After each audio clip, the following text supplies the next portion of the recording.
Hey, welcome back to Infinite Jeff, the project where I, Jeff, read the book Infinite Jest to you 2 pages at a time, 1 day at a time.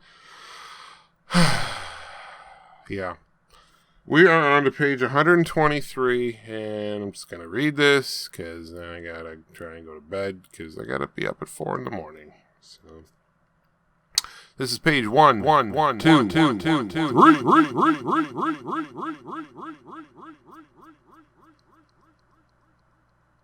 The USS Millicent Kent said she wasn't sure what were her old footprints from finding the thicket with the tripod, and what were the more recent footprints from trying to find the old footprints, and that she was worried because it was starting to get dark, and they might not be able to find it, and then Mario wouldn't believe she'd seen something as batshit sounding as a gleaming silvery tripod all set up for no reason in the middle of Nowheresville.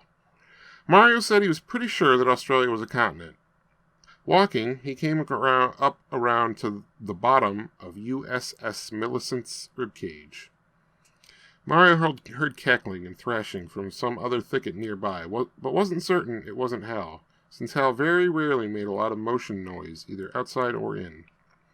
The USS Millicent Kent told Mario that though she was an admittedly great player, with an overwhelming haul ass up to the net and loom over it like a Titan game in the Betty Stowe vs. Venus Williams power game tradition, and headed for an almost limitless future in the show, she'd confide in him that in private out here that she'd never really loved competitive tennis, that her real love and passion was modern interpretive dance, at which she admittedly had less unconsciously native gifts and talents to bring to bear, but which she loved, and had spent just about all of her off-court time as a little girl practicing in a leotard in front of a double-width mirror in her room at home in suburban Montclair, New Jersey.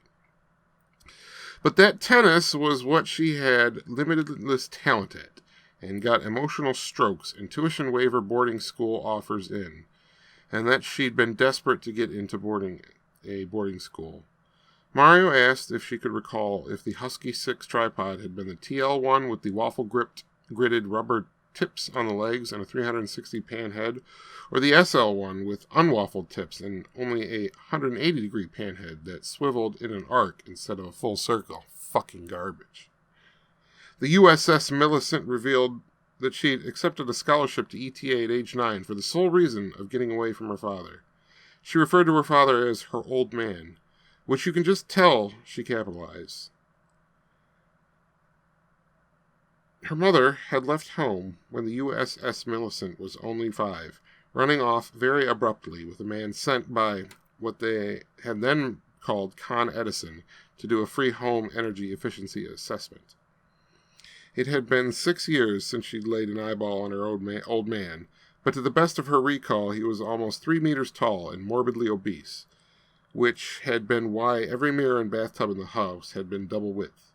One older sister who'd been deeply involved in synchronized swimming had gotten pregnant and married in high school soon after her mother's departure. All this time there'd been more crackling and crashing up off the hillside. Mario has trouble on any kind of declined grade. Some sort of birds sitting in the top branch of a little tree and looking at them without saying anything. Mario thinks suddenly of a joke he remembers hearing Michael Pemulus tell. We will find that joke out tomorrow. That was page 123 of Infinite Jest. Good night.